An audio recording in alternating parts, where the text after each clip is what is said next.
This is the Russian Dynamite, Masha Slamovich. Becca here. This is not America's Sweetheart, Davian. And It's Billy Starks. And the super fly guy, Trayvon Jordan. This is the fly side flyer, Jalen Brandon. Hardcore Princess, Jules Malone. Hi there, this is the Bubblegum Princess, Alexia Nicole. This is the Brazilian Wonder Woman, Christy Jane. This is the baddest black belt, Chennai Kai. This is Kid Bandit. The smash hit Joel Bateman. This is Robin Renegade. Cody Hawk. Brutal Bob Evans. And you are listening to Wrestling with Entertainment, one of my favorite podcasts in the whole wide world. Ladies and gentlemen, this is Marz the Specialist, and you're listening to Wrestling with Entertainment. Hello, and welcome to the show at Wrestling with Entertainment, the only audio experience on the web today. The trusted choice for interviewing all your favorite wrestlers every Tuesday and Wednesday on YouTube at Tossbox, sponsored by Rogue Energy and Player One Coffee. I am, of course, your host, James J., and it is a great day for wrestling, because we are wrestling with Marz the Specialist. Hello. How are you doing, sir? I'm doing good. How are you? I'm doing great today. That's fantastic.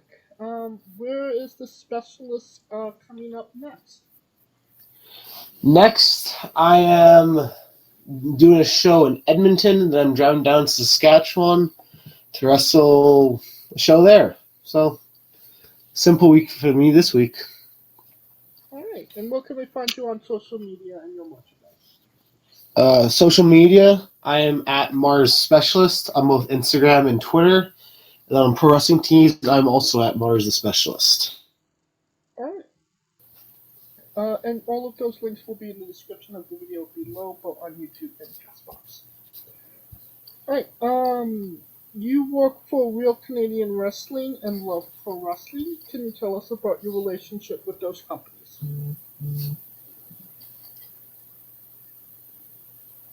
Hello? Can you hear me? Yeah, those are my primary companies. I'd say Real Canadian Wrestling, that was my first ever real company I worked for. I did some small one-off shows for my first few matches. And then Real Canadian Wrestling was it's the primary show that I was running in Alberta at the time.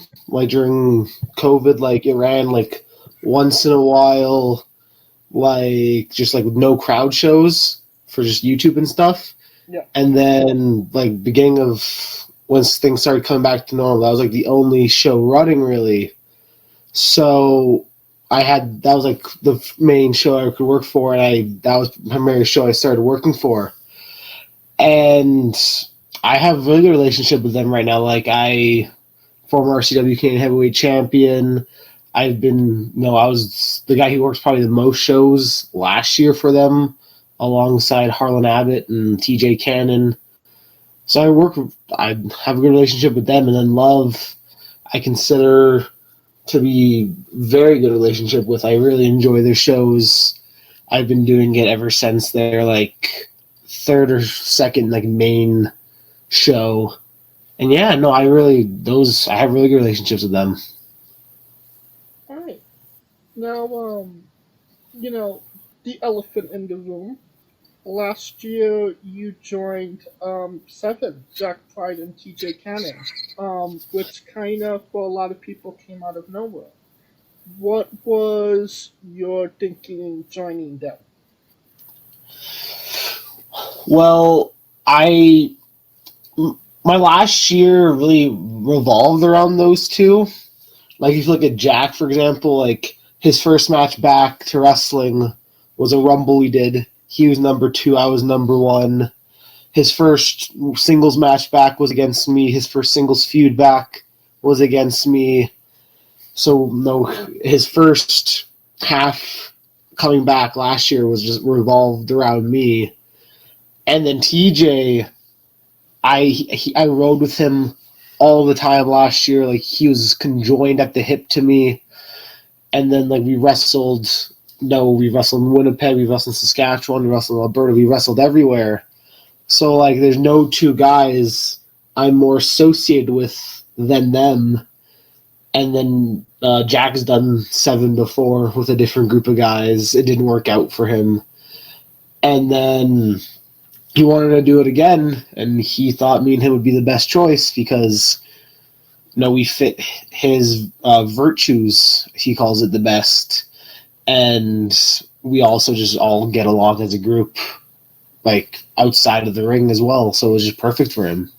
And he asked, and I wanted to do a group with TJ for a while now, so I said yes, absolutely. So, you've had, going back to Love Pro Wrestling, you had multiple tag team partners, not a lot of wins. And then just this last, January, I believe, the January event, you and TJ teamed up and you picked up the victory. Yeah. So, what could you tell us about that match and why, TJ Cannon was the perfect fit for Marz Specialist to finally get those, rack up those W's? Like I said, I think it's just because we have, good chemistry. Like, in the ring, you'll see us argue, but, that's kind of just, who we are. We just argue every once in a while. But we just, he's one of my best friends in real life. As much as we argue, like I said, but we've done so much in that last year. Like, when I say, conjoined at the hip, there are days where I would see him more than my family, just because we do, 5 shows in a row, and we'd sleep in the same hotel room. We'd drive 2 to 3 hours between shows, or between towns, I should say. And, yeah, we get along so well. And we just have that good of chemistry. I can read what he's thinking and vice versa. It's crazy. But yeah, I'd say that's probably the reason we got that win together. So, in the match, because obviously 7 is more of a heel group, Eli Swords tried to kind of bring you back on his side. He offered you the tinfoil hat, and you actually accepted it. So 7, how it's been working is I'm still the face of the group. So we're doing 7 like how Jack does his character. You have Jack and Pride. Okay. Obviously, you have Jack being a face, Pride being a heel. So you have Jack and Marz, and then you have Pride and TJ, and that's kind of how that works. Play to the group dynamic as Jack does his personal dynamic. Okay. I actually, that makes a lot of sense. That totally makes sense. It was, you joining 7 was the moment of the year in 2022. What does that kind of mean to you to be voted by the fans of Love Pro Wrestling, moment of the year like that? It's special because it means that they're invested. I've always seen wrestling as the best storytelling you could have, personally, obviously, because I'm big into stories. I play a lot of games, movies, watch a lot of TV. But obviously, to me, I always fell in love with wrestling. And I think when done right, wrestling can be the best version of storytelling. So in the last year and whatnot, being able to tell a story of, wow, Marz, he's trying these different partners, and he can't seem to get it right. So finally, this group of what seemingly are villains, besides the Jack version of Pride, extend the hand to Marz. He has to join them because, he's that poorly off, and he has that relationship with the Jack version of Pride. So the fact that people get invested in the story leading up to me joining 7, it means a lot. It does. Now, when we had Jack on, we talked about, him and TJ, friends in the ring, maybe rivals when it comes to opinions on food.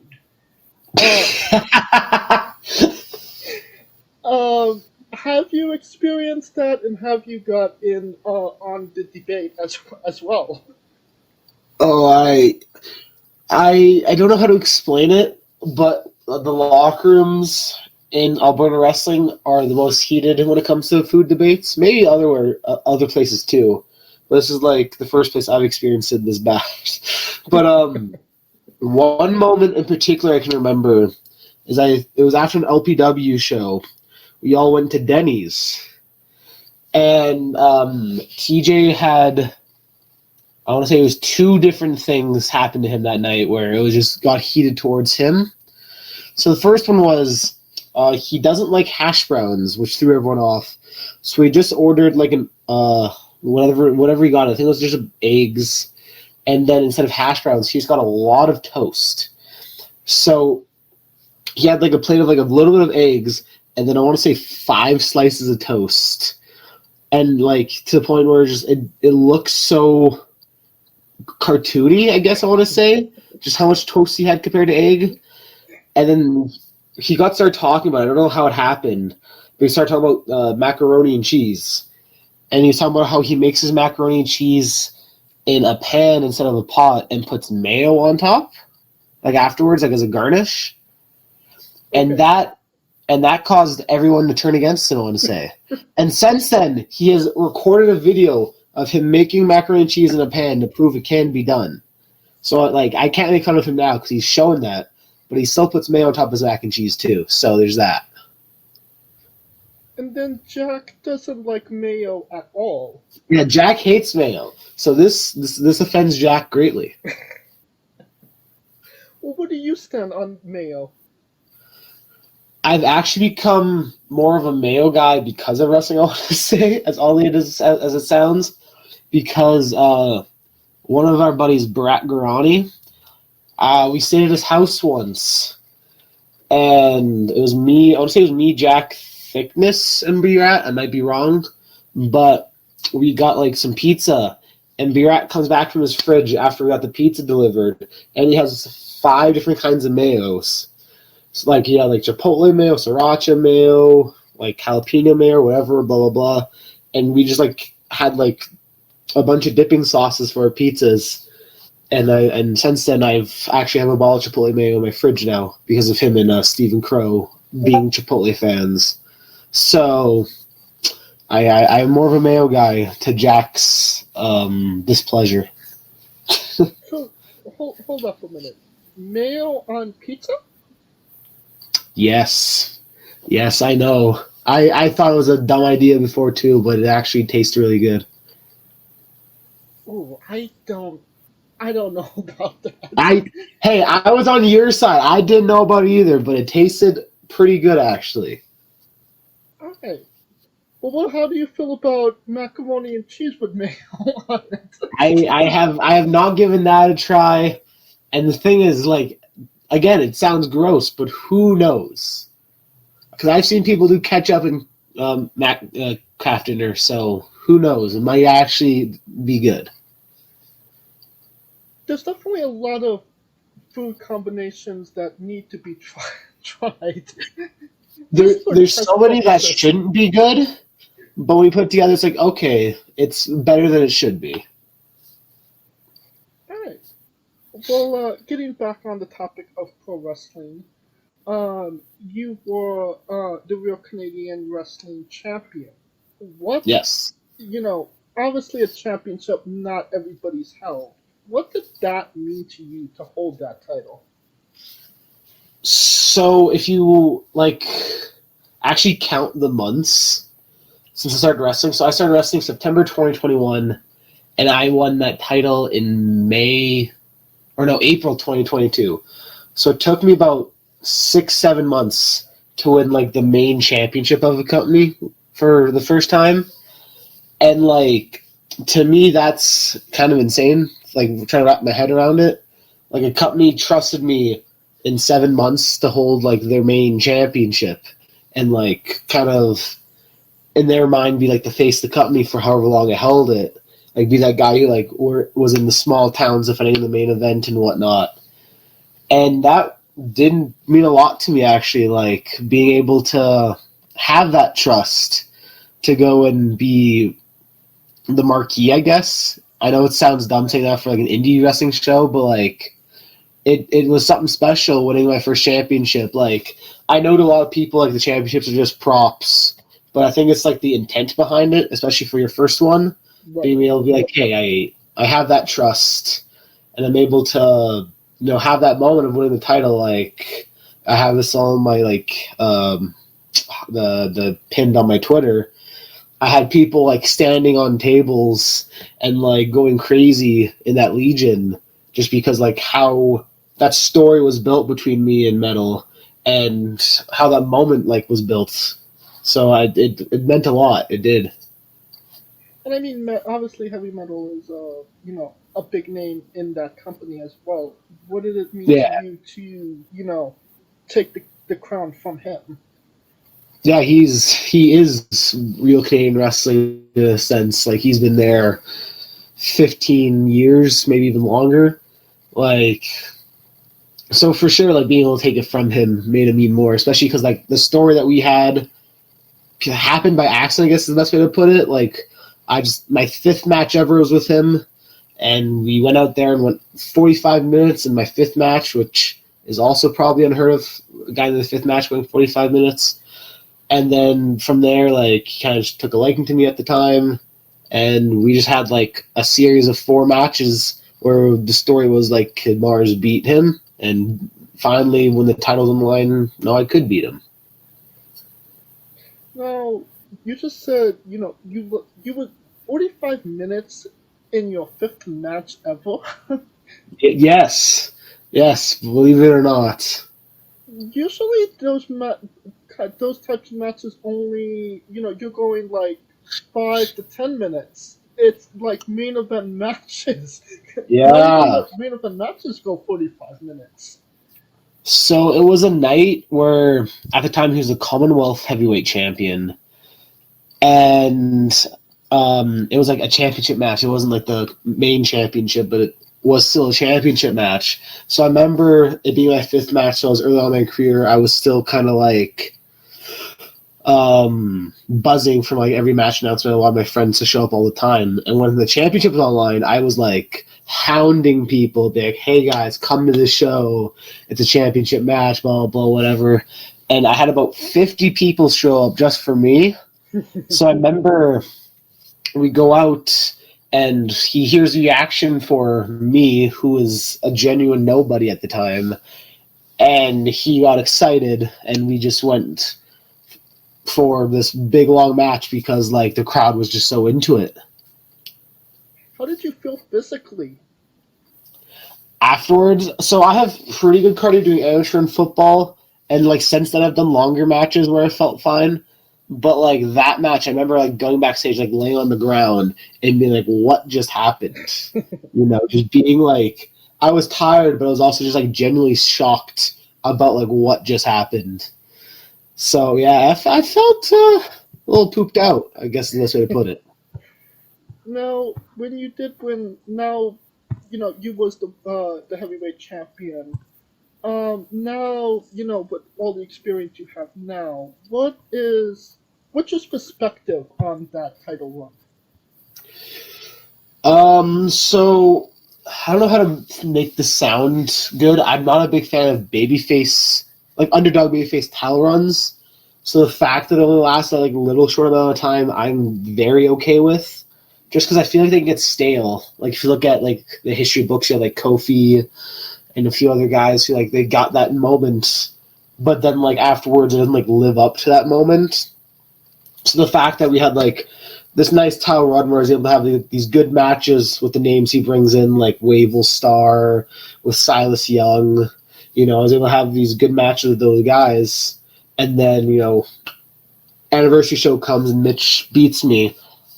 I was always okay with that just because like I have this little run. It doesn't get stale with me holding it for too long, and then I lose it to the up and coming monster who's been dominating ever since. It worked out honestly as perfect as it probably could have.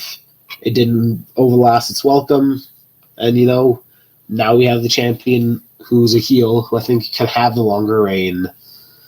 So it worked out perfectly, honestly. Interesting. So, are we going to see you challenge Mitch for that championship again? I never got that rematch, so I'd love for that to happen eventually, yeah. Well, we gotta make this happen, obviously. Well, we'll see. Now, not only did you wrestle Silas Young, you beat Silas Young. Yes. What was it like being in the ring with the last real man? He was so good to me. Like, I remember, I think, especially at first, with so many guys, they'd ask me, like, how long I've been working. And I'd always have to say, like, when it was Ricochet and Page, I'd say, like, 5 months. When it was Silas, I think it was, like, 7 or 8 months at the time. So I kept saying, like, these low numbers. Everyone's like, oh, he's a greenhorn. He's a new guy. And then, like, we go into the match, and I'm able to perform better than what I should for my tenure. And then afterwards, they're always like, damn, I'm very surprised. I'm very, shocked at what you're able to do. And they always, like, put me over nicely, and it's always so good. So, yeah, we had a really good match in front of Lloyd Minister, one I'm very proud of. And then afterwards, we went out that night, me, TJ, him, and Metal, and we just goofed around in Lloyd Minister. Good night. And then, yeah, I spent the weekend. He stayed at my place that weekend. He didn't really care that much about having a hotel. Wow. And I remember, he's a very down-to-earth guy. He's a great guy. And I remember him just smoking a joint with my mom. It was hilarious. It was hilarious. Yes. That's a visual. It was hilarious. My mom always likes to, whenever the wrestlers come in, she's always like, do you smoke? Do you want to go for one? And Silas was like, yeah, sure. When I spoke to my mom, no, like, that's hilarious. That's hilarious. Oh my god, wow. Another big name that you've been in the ring with and also defeated was Dirty Dango. Dango. Yes. What was that experience like? That one was hard to wrap the brain around. That was my first ever, like, name ever, and it to be someone who I watched on TV growing up, that made it hard to be, like, to make sense in my head, because you grow up, you watch this guy, and you think, like, okay, like, maybe I'll wrestle him one day when I get to, like, the big leagues, quote unquote. But the fact that I wrestled for, at that point, 4 months, and you get told you're wrestling a former WWE superstar, it's hard to wrap your head around. And, we had a good 2-day thing. Like, I beat him in Calgary, and then the next night we did a tag thing where it was Rich King and T.Y. against me and Dango, which, fun fact, was their first time ever tagging. So I helped create the Rats. I'm putting my name down there. I helped create the Rads by accident. But, yeah, we had a good 2-day thing, and it was just, like, he taught me a lot about, like, the showmanship aspect and to just go out there and, like, have fun first and foremost. So that was it. Also, he made me dance in front of the crowd, which that one was hard. Well, I mean, I saw you two-stepping with Stephen Crowe, so, I mean, you got moves.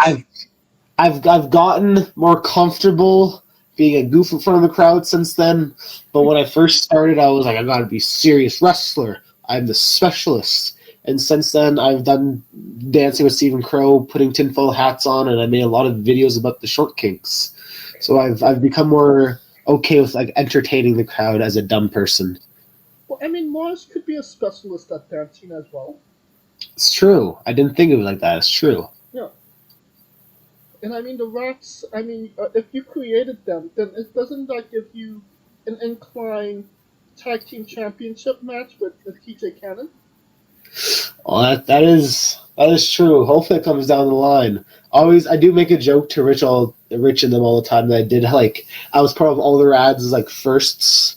Like, the first time Ben ever managed them was in a championship match against me. It was me and Rich King and Radway, and that's the first time Ben ever managed.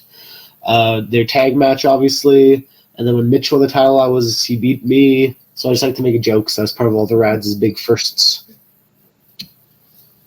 Now, I mean, your career in Real Canadian, you got wins over Dirty Dango, Silas Young, uh, world heavyweight champion. Um, what does it mean to you that Real Canadian wrestling, invested so much into you at such an early stage of your career? Like I said, it meant a lot that they because how do I put it? Early on, I just had that really good match with like I said, and that got a lot of eyes on me right away. To the point where 2 weeks later, I faced Michael Richard Blaze, who I absolutely have a ton of love and respect for, and I was able to have a good match with him in both Edmonton and Calgary. Like I said, I had that match with Dango, I had a match with Ricky Shane Page, I had the match with Silas, I had the championship win, I had the big feud with the Thickness Reid Matthews. They've put a lot of trust in me to go out there and just perform to the best of my abilities, which I appreciate greatly, because I like to think I'm able to perform really well, especially for how tenured I am, how new I am. So the fact that they've been just go out there and just wrestle, I appreciate that, because that's what I love to do. So. And just racking up those accomplishments, you were part of the winning team of the Hitman Cup, Knights of the Broken Table at the Saddle Dome. Yes. First of all, what did it mean to you to win that title? Because obviously the Hitman hit the Hitman, but obviously it was in the Saddle Dome, obviously an arena, and all of that. It was another one of those surreal moments. I remember I didn't think I was going to be on the show at first. I got a message on my way to PPW in Lethbridge. I was with TJ and Steven Styles, the promoter for RCW, actually, because he was working their Rumble show. I was on my way to PPW, get a message, and I see it's from Michael Richard Blaze, and I was like, hey, I'll have to look at that when I stop driving. So I get to the venue, look at my phone, and he asks if I want to be on one of the elimination teams. And in that moment, I was like, that's insanely cool, because I get to wrestle in the Saddle Dome. So I message him, I say yes. I immediately message my brother. I'm like, hey, get tickets to the Hitman game, because I'm going to be at it now. And it was just such a surreal day.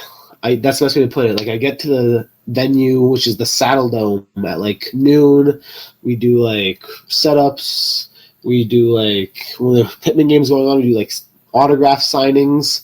Or funnily enough, I saw the guy who works at the supplement store that I go to. He was with his kid. He's like, "You wrestle?" I'm like, "Yeah, this is me." And just to be a part of that moment, I have that picture of me on the big screen that I think my brother took, and it's just such a cool experience just to be able, because that's easily the biggest crowd I wrestled in front of. It was about 3,000 people left after the Hitman game, and it was Bret the Hitman Hart was there, and it's just a surreal moment, standing there and looking where I am. And just, I'm so appreciative of that moment that Michael chose me to be a part of that match. And to get the win is just, it's really cool as well, even though Jack always makes fun of me for making my signature too big. It was the most notable signature on the cup. I'm sorry. I didn't really think. They gave it to me first. I signed it, and Jack's like, why is it so big? I'm like, I signed it. I didn't think about size. I'm sorry. And you're obviously wrestling on ice. Terrifying. Okay. It was, because obviously they did it the past year, but that was my first time doing it on ice. So I remember setting it up and testing out the ring. I'm like, what if it just slips? What if it just goes side to side? They knew what they were doing, but this is my first time. And I was like, this is terrifying. What if the ring just starts skin all around? We were fine, but that's what I was thinking. Well, I was thinking, when you fall outside onto the ice and not a lot of clothing. There's also that factor, yeah. I remember seeing MRB and Mojabari do a suicide dive, and I was like, damn, you guys are crazy. That's cold.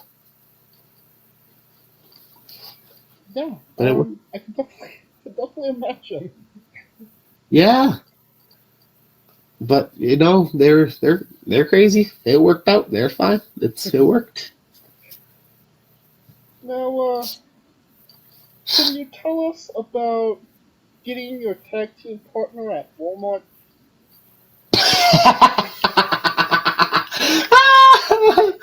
So the short gings happen so organically. It's amazing. So they announced one week it was just me and the Thickness Reid Matthews in a singles match for RCW, and I was like, cool, that works. We get to the venue, and Steven Styles, he was just like, I don't know who we should put over, and then we were like, let's just do like time limit draw, and then we can do some more matches. And he was like, yeah, okay. So we do the time limit draw, and then the next show is no countout match because we did the time limit draw. We're ready to go home, and the crowd chanted 5 more minutes, so they gave it to us. And we're like, well, now we gotta think of what to do, and we did the whole double countout gimmick after that. So second match was no countout. He won in that one by having me pass out. He said he wasn't appeased. He wasn't okay with me not tapping out, so he won another match. We do a no DQ match where I break his arm, quote unquote, and then the ref calls it. He's not okay with that. I'm not okay with that. We do one more match. We do the 3 Stages of Hell match where finally I'm able to win in the end. But we shake hands to end the feud. Fast forward, about a month later, Love Pro Wrestling wants us to be a tag team for just one night to fit the storyline I'm going through. And they just needed one video of me explaining where I got the money to pay Reid, which I got from Thad. But I'm an overachiever in life, and I turned one video into a 4-part series called Road to the Short Kings, where, you know, we go to the same gym, so I was like, let's record something here. So we record the video at the gym, then we record the video at Walmart, then we record the video at B-Rat's house, then we record the video at his house. I remember after the first video, Mike Richard Blaze messaged me, and he just put, "You ruined my booking, ... I was like, what do you mean? He's like, you two are too funny together. I'm like, I'm sorry. I didn't mean it. I just wanted to make dumb videos. So yeah, it just happened so organically. Like everything that the Short Kings is now, just none of it was technically supposed to happen. It was supposed to be one match between me and him. It turned into 4 matches. It was supposed to be a one-off random tag match with Built-in Bulldogs. I made 4 videos and made it something way more special than it should have been. So the Short Kings, down to like the minute detail, just shouldn't have happened, is the best way to put it. Well, and it seems like, and you have tag team since then. You are still a tag team. Yes, we are. So where are you getting this funding to pay him for all of these matches? I'm taking loans out. I've sold all of my belongings. Thad has helped me every once in a while, but he told me he can't be my bank anymore. It's gotten bad. It's gotten bad. The banks, they want their money back, and I just can't afford it. You know, Reid needs his money. It's hard. I heard that Zoe Sago has a lot of money, apparently. Yeah, she does. Zoe Sager's can afford Thickness, and I can't at LPW. It's a sad life. What kind of went into the Walmart one? So all of the videos we've done, and we've recorded some that we haven't posted yet, all of the videos are just me thinking of dumb ideas and just following through with them. So the first video was just like, what if because I saw him working out at the gym, like, what if you're just like working out and I just like come up behind you and you can already see me because it's a mirror. And then like the Walmart one was like the same idea. It was like, what if I just like have a twin sense with you, because like the whole joke is me and Reid look eerily similar. So what if I have a twin sense? I just like know you're at Walmart, and like, and it worked out. Everyone loves it. It's dumb. It's great. I love it. Was the Fortnite mask an audible that you called? I wanted to do some sort of mask, so we went to. It was Halloween at the time, or the season of Halloween. So I went up to like the mask section, and I saw the Fortnite one, and I'm like, that one's the funniest looking one, so we'll use that. Alright. And Yeah. who came up with the Sword Kings? Reid, actually. He, I don't know where he said it. I remember after a feud, we were making jokes about how they're probably going to book us as a tag team now, just because they wouldn't know what else to do with us at the moment, which did end up happening in the end. But we were trying to figure out what we wanted to like call our tag team if they do that. And it was between that and the tag team, the tag team named Ready Player 2, because we're making jokes about how, like, in Smash Bros. Or other fighting games, you have, like, your alternate characters, how you can, like, press and, like, you change their colors. We're making jokes as basically how me and Reid are. We're just the same character, different colors. Okay. So it was between that and the Short Kings. And we did an Archer Report episode after I lost with Eli Surge. I lost to Eli Surge, and we're doing an episode, and I'm, like, on the ground, like, pouting. Spencer Love comes in, like, hey, Marz, sorry about tonight. You're booking the tag team match next month. Find your partner, sort of deal.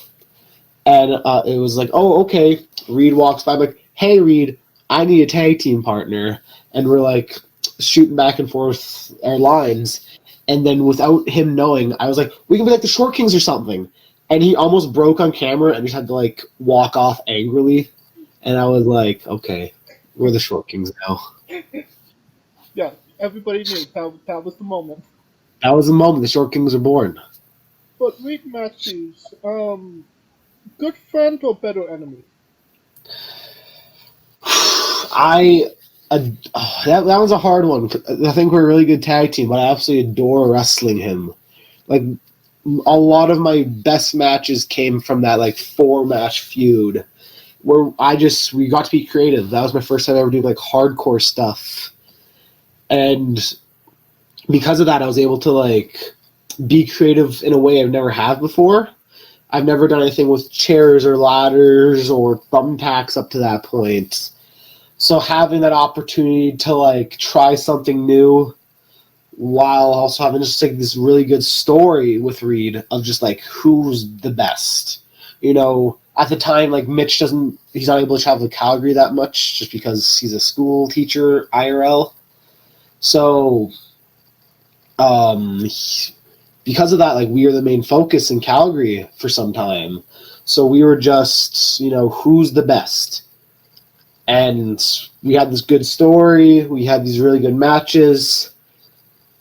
But also, I do love tagging with him. Like, I think the match we had against the Billington Bulldogs, we always like to make a joke that match was just an entrance because like we put so much work into like it's Halloween, so we switched clothes. On the way to the venue, we went to Spear Halloween, and we got like crowns because Jack was looking for face paint for the Joker outfit he was doing, and I saw crowns, and I looked at TJ and Jack. I'm like, I'm getting these. So I was able to get the crowns without Reid knowing.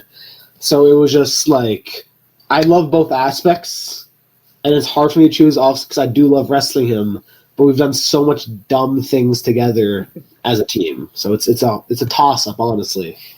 Fair enough. Alright, that brings us to our next segment,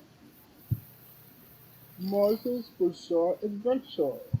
Your podcast that goes up and down the roads and weird, crazy, and bizarre things have found and happened. Can you tell us a road story that fits that description? A bizarre story. Weird, crazy, bizarre, interesting, weird, funny. I can go with the crazy one just off the top of my head. The time that me, TJ, Tony Machete, and the promoter's grandma-in-law, I believe is the technical term for it. We spun out on the road. As TJ Cannon put on his Facebook, we did a spin-a-roony with my car. So we're driving back last winter, and I'm just doing the normal, just straight away, just hands down, just talking, whatever. And the woman in front of me, I don't know if she was on her phone or what she was doing, but she was just going straight and then just randomly started spinning out. And because of that, obviously, I have to slam on my brakes, which caused me to spin out. And I don't know how I did it, because it was one of those things where, like, if I tried to recreate it without the adrenaline in me, I probably couldn't do it. But in that moment, I had such fight or flight reaction that I was able to somehow guide myself to park right on the side of the highway perfectly. And in that moment, I remember we spun out, parked somehow, and I just sat there, just like in genuine shock. I looked over at TJ, and he was just like holding on for dear life. He's in genuine shock. Nana, as we call her, the promoter's grandma-in-law, she was in shock. And then there's Tony Machete. I don't know if he was high or that's just how he is normally. He had no clue what just happened, really. He was just sitting there. He's just like looking around. He's like, "What happened?" I'm like, "What do you mean? What happened?" And I remember TJ was like holding on. He's like, "Are we gonna get hit by a car?" Because I remember he's like looking out his window, making sure we don't get killed.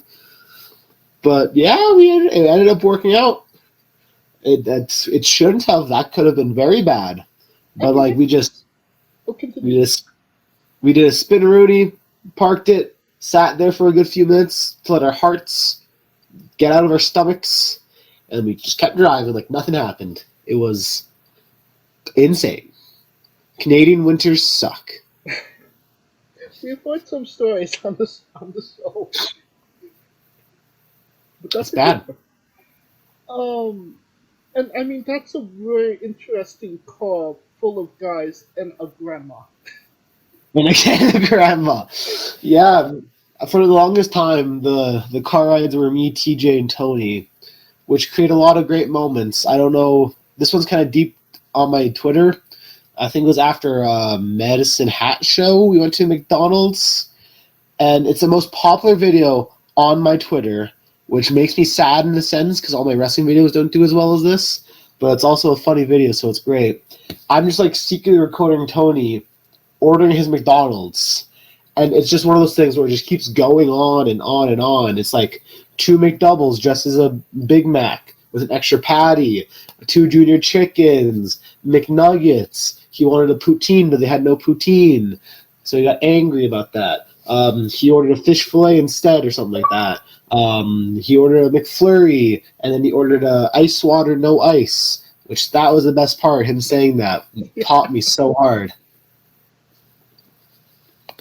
It was great. Is that for just him? That was just for him. Oh my god.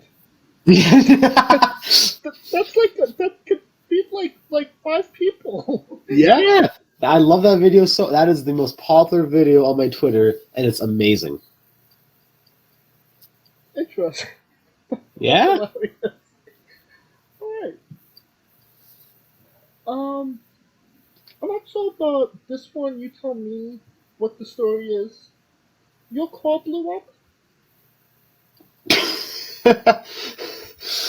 So I like to make the jokes that my car should not be alive anymore because of how many like car problems it has had, and it's just like go to the car shop like, oh, it's fine. I'm like, okay, sure.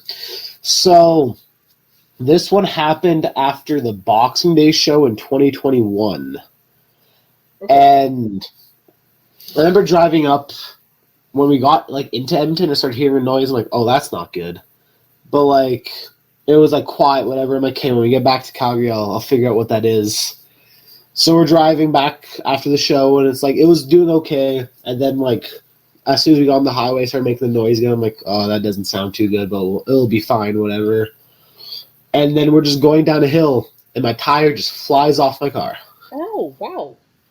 Yeah, my tire just flew off. Tony was driving at the time because my arm was kind of screwed up. So we're sparking. And again, at the time, we had one of the promoter's family members in her car. This time it was their child who knew more about cars, actually. So luckily enough, he was there. So it started sparking. We park on the side of the road. I'm like, all right, my tire's gone. He calls up the promoter. And, they come drive out, pick us up, and we drive back to Edmonton, and we stayed at their house for a few days as my car gets fixed up. But yeah, my tire just flew right off. And I was trapped in Edmonton for like 2-3 days. It was great. That's insane. It just flew off. Yeah.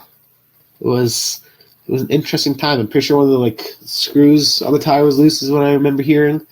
But yeah, it just flew right off. It said nope, goodbye, and flew right off my car. What kind of car was it? It's the same car I'm driving now. It's a Nissan Sentra. Oh, and you're still driving it? It's alive. I don't know how. It shouldn't be alive, but that car has made 6 trips to Winnipeg and back. It will not die. It's like me. It's not dead yet. It will not die. Okay. What is something Marz isn't a specialist at? Ooh, like in the wrestling world or just in general? General? Ooh, that one's hard. Let me think about that. Oh no.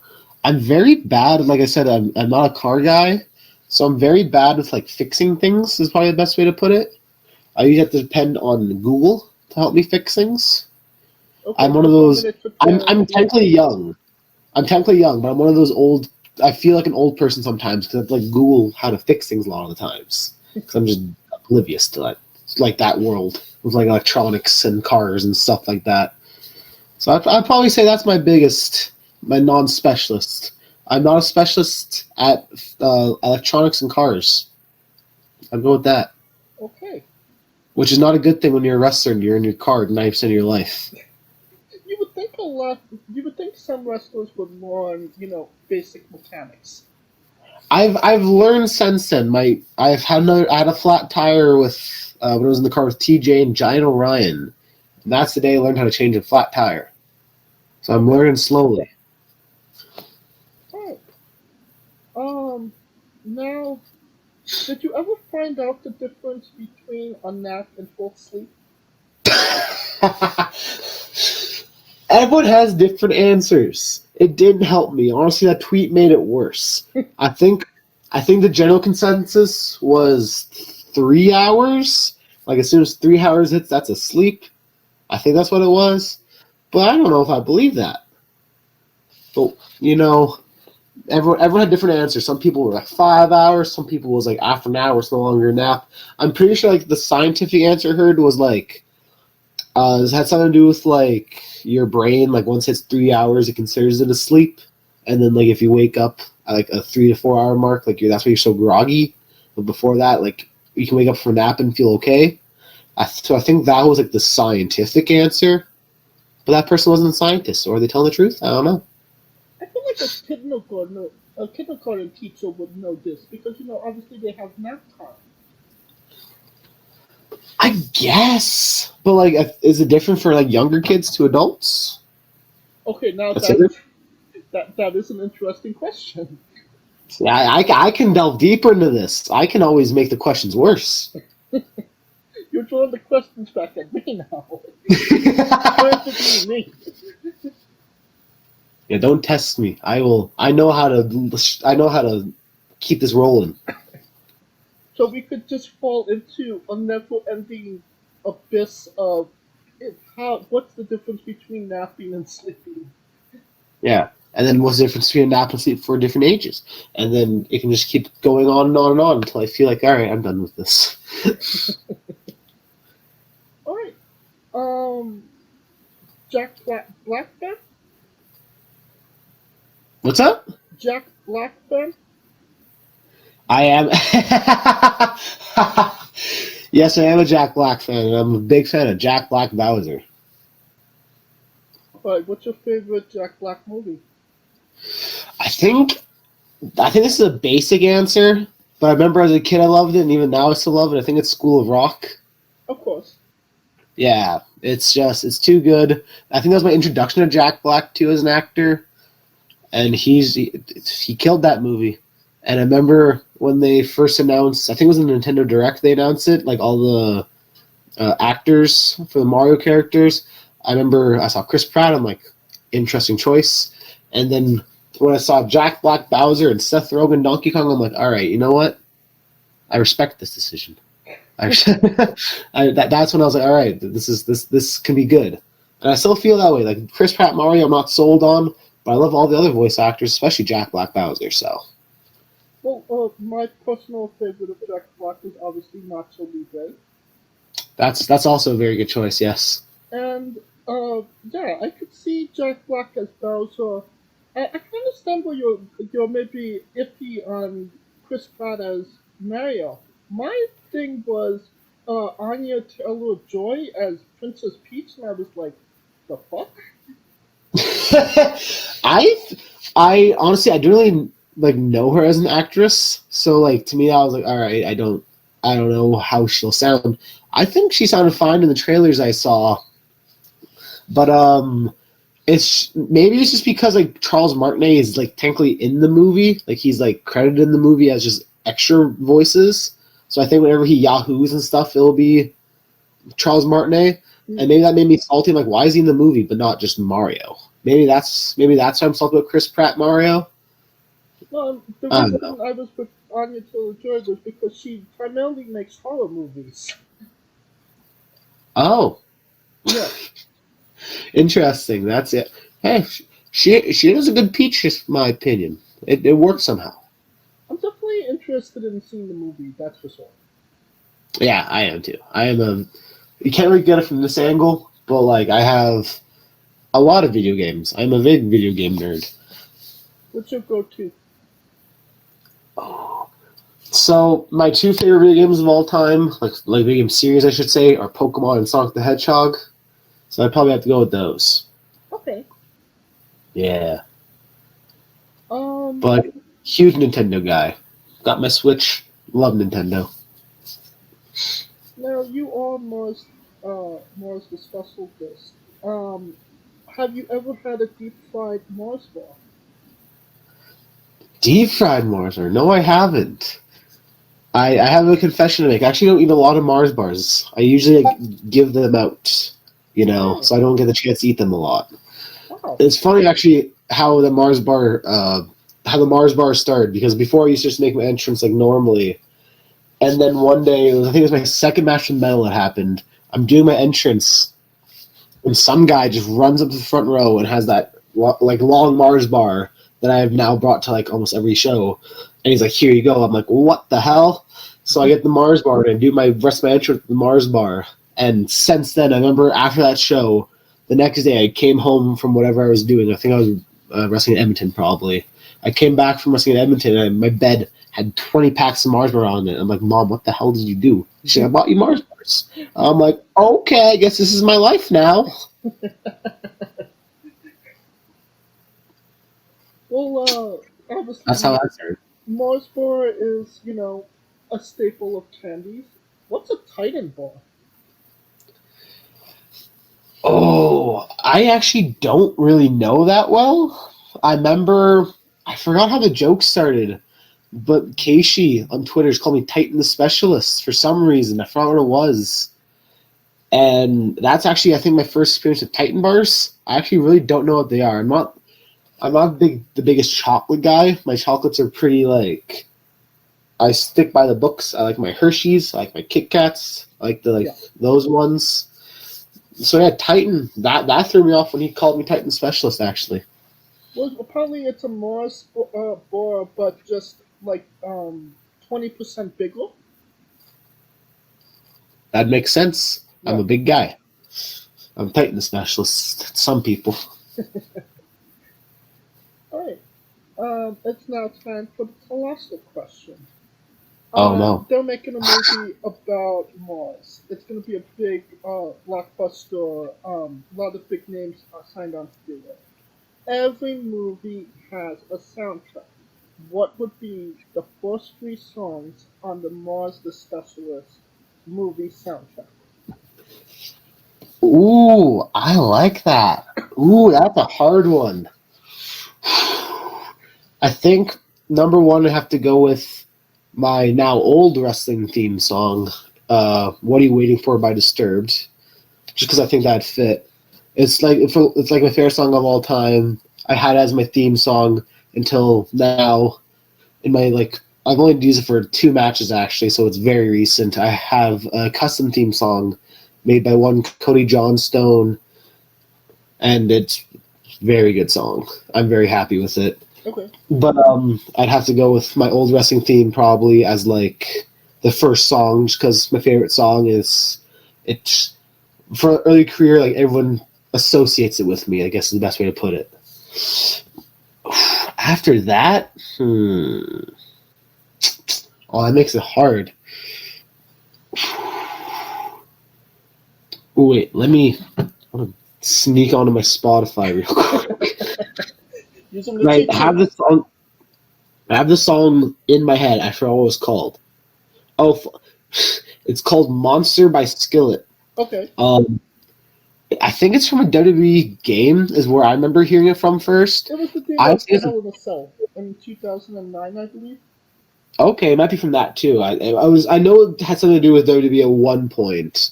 Yes. But I remember it's as a wrestling fan growing up, I always used to make matches in my head, and I remember I'd put songs and treat them like a highlight package almost of a match sometimes, just because I'm an insane person. If I'm bored, that's what I do with my head. And this is a song, even recently, I've thought about using for highlight packages because I think it's so good. And my favorite video package of all time is the 2014 Monster package from Daniel Bryan for WrestleMania 30. Oh, the Dragons. Yeah, and I get such vibes from that, and funny enough, it's just called Monster as well. So I'd probably choose that as one of my songs. This is a solid 3 picks. Yeah, and then my third. Oh, that one's hard. I'm scrolling through. You know what?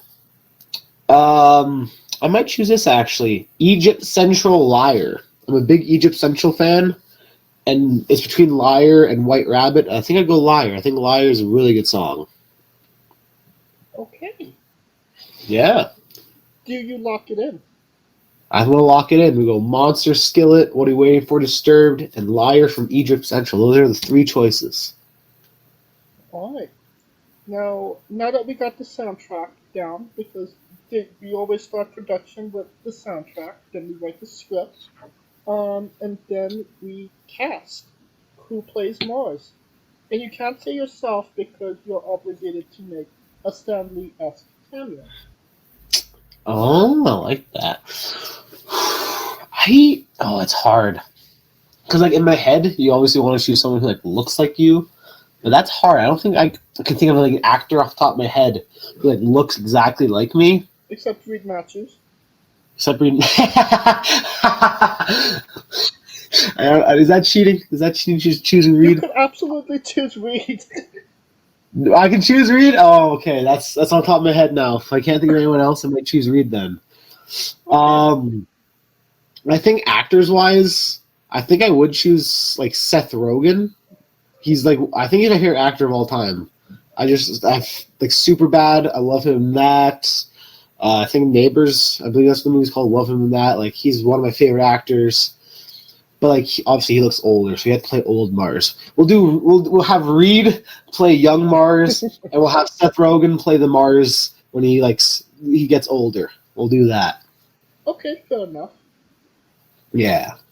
And every movie has a supporting cast. Who would be 3 people in your movie, and who would play them? Oh no, that's a tough one. Oh no, I have to think of the 3 people I'd choose, and then an actor for them. Oh no. I mean, Reid has to be one of them, right? I'm thinking Reid is Jack Black. I think that's what I'll do. Reid and Jack Black. I'm sneakily looking up an actor's name right now because I can't remember his last name. Let me see. What movie is this from? Oh, it's Michael Cera. Okay. I think. I wonder if I'll be offended. I wonder if I'll be offended if I say this. I'm thinking Michael Cera, Stephen Crowe. When you say Michael Cera, honest to God, Stephen Crowe was the best I ever seen. I don't know why I thought of him. Maybe because they have like same body builds. He's gonna hate me for saying that. We have to cut that part out. He might kill me for saying that. But that's like the first thing that came to my head. Michael Cera, Stephen Crowe, the Rhinestone Cowboy, Michael Cera. Okay. Oh, and then who else? TJ and Jack are the first one coming to my head. I just can't think of an actor for them. I'm trying to go through all a bunch of shows in my head. I know Tom Hardy's always a popular choice. Tom Hardy is a good one. I'm trying to think of all movies I'm used to watching. I'm going to think a bunch of Marvel movies in my head right now and be like, who could be from that? I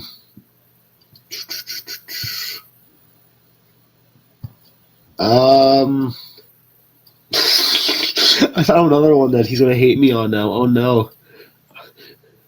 Like a skinnier Jonah Hill as TJ Cannon? Is that offensive again? I don't know. Depending on who you ask, it could be very offensive. That's fair.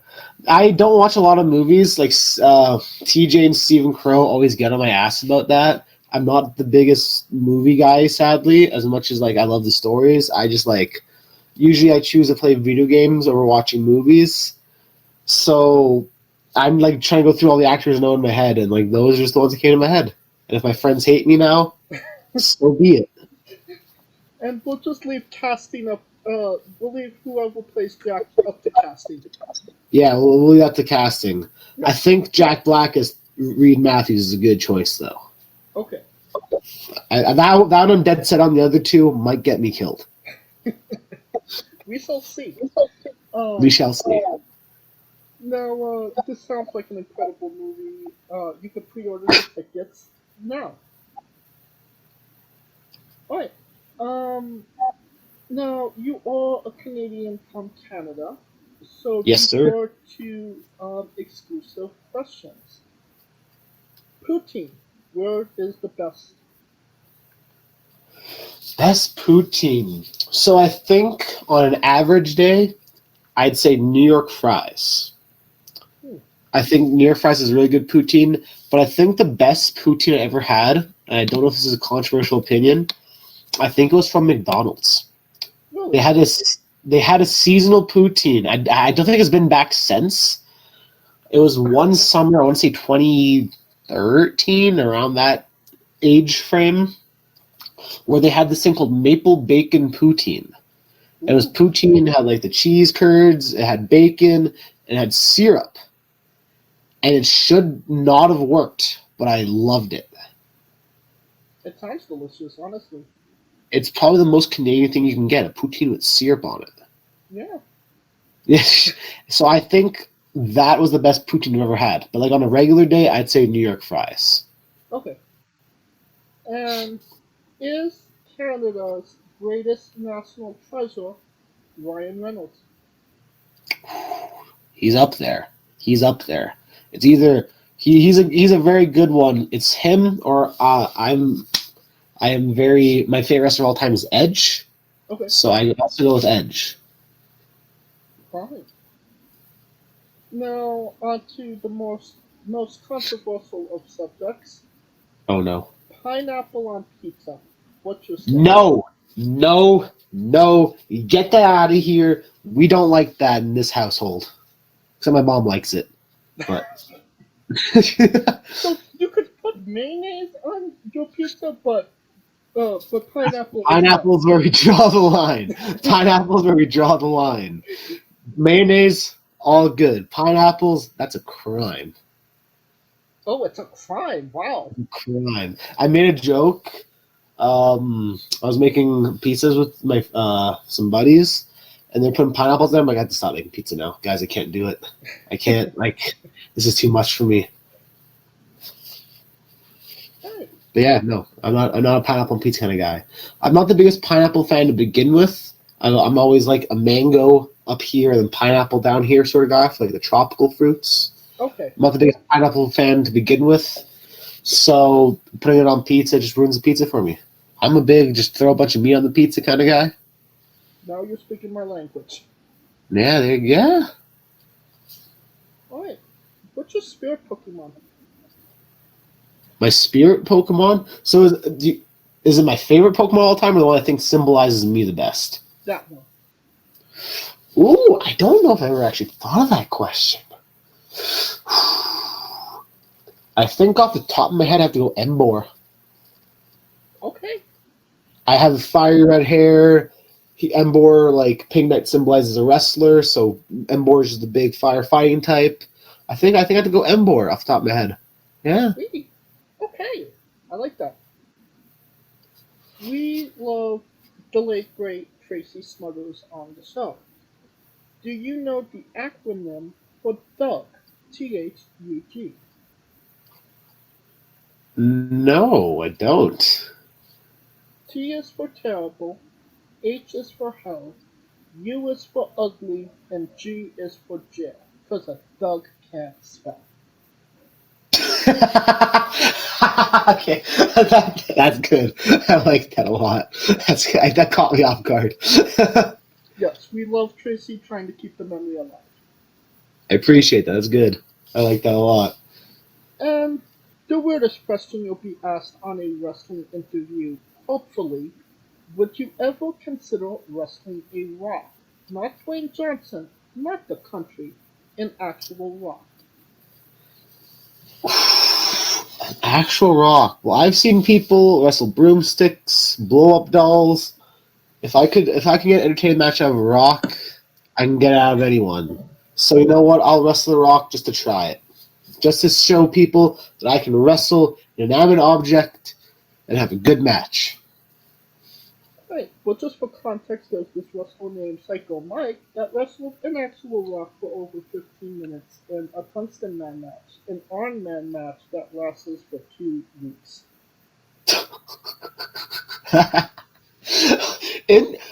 Interesting. You know what? All my respect to that man. I'll try to one day recreate that and live out his memory. Live out his Rock fighting memory. Well, you would have to live out his dream because he did not beat the Rock idol. He didn't beat The Rock? He put The Rock over? The Rock. Yeah. It was a tie, but the Rock was the champion, so he retained the title. Damn, The Rock was the champion? Yes, world champion. Man, wrestling's a crazy sport. I love it. That's what they're doing on the east coast of Canada currently. Man, they're not getting out there. Goddamn. Alright. On a more serious note, where do you see yourself in 5 years? In a perfect world, I could be wrestling worldwide, doing what I love. But in a realistic sense, no matter where I am, I'm wrestling and doing what I love. You know what I'm saying? Like, obviously, I wish I could come here and just be straightforward and tell you I'll be in the WWE, I'll be in AEW, I'll be New Japan, I'll be, you know what I'm saying? But, like, realistically wise, I'm going to be wrestling, at least in Canada. By that point, I've wrestled everywhere in Canada. I'll have dabbled in the States. And I'm going to put it out there. The one place I want to go is Japan. That's not just like WWE or AEW. I want to wrestle in Japan. I'm a huge weeb. I love the Japanese culture. I love, my Nintendo, my favorite video game company. It comes from there. So, my big take is I'm going to be in Japan at the very least in 5 years. Any companies you're looking at, or just Japan specifically? Obviously New Japan I'd love to, but that's kind of like, that's the big one over there. Yeah. Maybe like a Pro Wrestling Noah. Maybe I can get there in 5 years. Ooh, okay. Alright. And what are some match people should go out of their way to see that shows off what Marz the Specialist is all about? One of my matches? Yeah. Ooh. Let me think. There's a few matches online. Let's go Marz the Specialist versus Stephen Crowe at LPW 4. It's not too long of a match, so it's not like it's going to take up too much of your time. But that's a match I'm super proud of. That's a match where I think it was me and Stephen Crowe's second time ever wrestling singles, and we want to go out there. We wanted to kill it, and I love that match so much. So I'm going to go LPW 4, Stephen Crowe versus Marz the Specialist.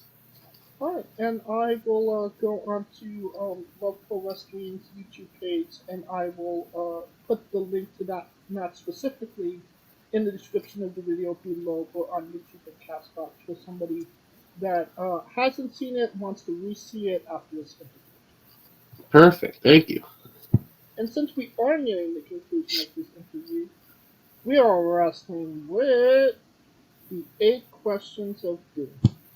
Dun, dun, dun. This is our speed round, our bonus round, the round where we see who you really are. Are you ready? Okay. Excluding yourself, greatest wrestler of all time. Bryan Danielson. Worst wrestler. Worst. Ooh, oh no. Let's go with Great Khali. I love him, but yeah. Your main eventing WrestleMania for the World Championship. Who is your opponent? Probably Bryan Danielson or Edge. Okay. Well, let's make it just a triple threat. Perfect. If you could come out to anyone's entrance music, past or present, who would it be? Probably, once again, Edge. Metalingus is my favorite theme song of all time. Okay. Finish the sentence. Kayfabe is...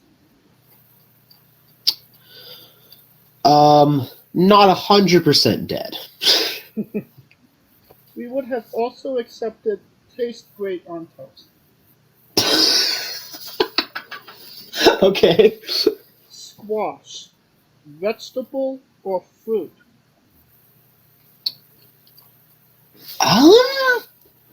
I think it's a vegetable. I don't know if there's seeds in there. If I told you there was seeds, what would your answer be? I think that makes it a fruit. I took culinary back in high school, and I'm pretty sure there's a category of vegetable that's like the fruit vegetables, which is like where tomato is. It's a vegetable, but also a fruit. So I'd say it's a fruit category to vegetable. I think that's the most scientific answer we've ever gotten to that answer. To that question. That's what the specialist is here for. Yes, Morris is a specialist of fruits that are categorized as vegetables. Yes, it is. Yes, sir. It is indeed a fruit. All right. Yes, sir. New Japan wrestler Taichi, his ring gear gets smaller every year, revealing more of himself to the world. My question: what is the appropriate trunks to butt cheek ratio for ring gear? Trunks to butt cheek ratio. So if you've noticed with my gear, I have the leg showing. I'm not big, at least for me. I'm just like self-conscious. I can't have my butt showing that much, so that's why if I ever had to go with like no singlet, I'd probably go like the Goldberg like little biker shorts thing that don't show much butt cheek. I'm not a big butt cheek guy for me. Maybe it's self-consciousness, but I'm not a butt cheek guy. Okay, so no butt cheek. No butt cheek. Alright, and the last question, the main event, the thing everybody wants to know. Have you ever had a conversation with a stranger in a supermarket about Darby Allin? I'd have to go with no. I have not, sadly. And that's the correct answer. That's the correct one. Okay, good to know. And that will conclude this interview. Thank you so much, Marz. Thank you for having me. Absolutely. And once again, where can we find you on social media and your messages? So again, on Twitter and Instagram, I am at Marz Specialist. no the on that one. And then on Pro Wrestling Tees, I'm Marz the Specialist. I have not updated that in a long time. I will get to it soon. And you don't need to go looking for those websites. All of the links will be in the description of the video below, both on YouTube and Castbox. Simply click the link and a new tab will appear on whatever device you are on. You have no excuse. Buy a damn shirt. Buy a shirt. Support indie wrestling. Exactly. Support indie wrestling. Alright. And of course, thank you for listening. If you like what we're doing, please like, subscribe, comment. We're on YouTube and Castbox. Of course, this was sponsored by Rose Energy and Fairmont Coffee. Join us next Tuesday and Wednesday for new incredible interviews. Follow the show at Wrestling with E, both on Twitter and Instagram, for information on who went to ring, when went to ring, them, links to those interviews, and so much more. And you can follow me personally at JamesJ993. Alright, when I say wrestling with, you say entertainment, okay? Yes, sir. For our special guest, Marz the Specialist, Kaliko Yacht, Scooter Dust, I'm James J, and this has been Wrestling with Entertainment. Hey folks, this is the Colossal Mike Law, and you are listening to Wrestling with Entertainment. Enjoy the show, support these guys. We appreciate it very much. We'll see you at ringside.